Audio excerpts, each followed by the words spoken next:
Samana, Cache, Unawanan Kima. Hi, hello, my name is Angelina Hinojosa. My tribe is Pinoleville Pomo Nation, and I was born and raised in Sacramento. I'm 17 years old.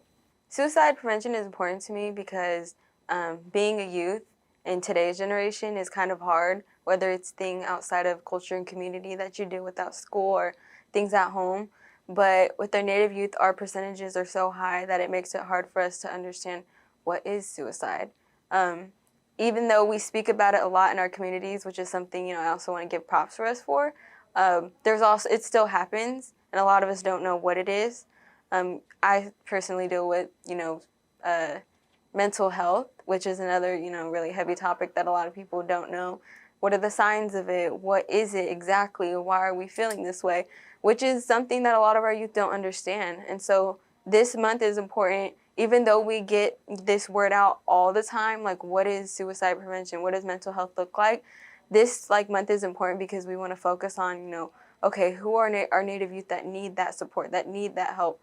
And this is how we all come together as a community to really prevent. And this is how we get the word out. And, whether it's campaigning, whether it's community events supported by SNAC, or even just coming together and family in general, it's important to know about. And to me, it's very important to get the word out. Also, what does that look like? Growing up, I definitely say that I almost been part of that statistic or that number of, falling off the path that I was supposed to be on. And culture is definitely what, bring me back and bring me, okay, I'm not supposed to be doing these things. It's what kept me alive, and I'd say. And even though that's something heavy to say for me, it's true. Culture is what grounds me, whether it's praying or, going to ceremony on the weekends or talking to my elders. That's the way that I came back, even though sometimes they'd roughen me up or tell me, this is not okay, you're supposed to be like this. It really did help me.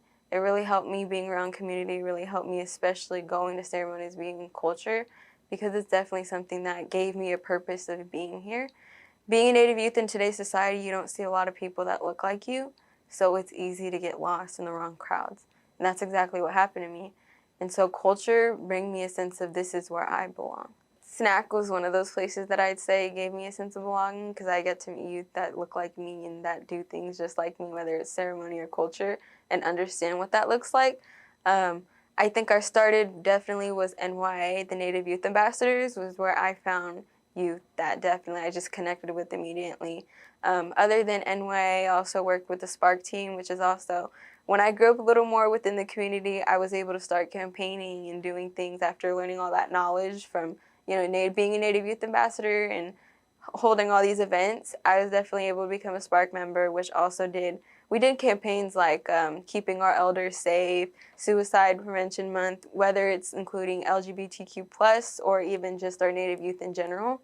Along with that, like our community, I'd say we're very big, but we all know each other. And I also work with other organizations like Native Sister Circle, which gave me a place to meet specifically young girls like me, and have that sisterhood.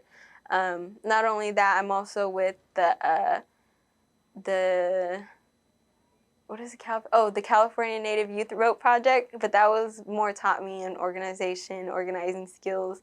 Like I said, these are all foundations that allowed me to grow to be the young Native lady that I am, which definitely set that tone of keeping me alive, keeping me busy, having people surround me that look like me. And other than that, events, volunteer work, everything that I can possibly do, I definitely like to be there and like to meet other youth and bring them in now that I'm getting older, to give them a sense of belonging as well. I think a typical thing that they want to say is that they're not alone, but I definitely tell them that they have a belonging. Like I said, there's a small percentage in population of us from all the genocide that people created on our people, and that's just going back into history. But letting them know, like, there's people and other youth that look like you and that go to the same thing that you do, and give them a sense of, like, come with me. I can show you, like, what community is, what community looks like. Let them know that they're not alone and they have a place in this world, because that's mostly what it is. And when they feel that way, they turn to things as substances that our bodies can't handle scientifically. And so definitely just taking them in and saying, you belong somewhere. And even talking to me, even though I may not look like you or we may not have the same interests, we have the same background. and culture and community is definitely what's going to connect us together.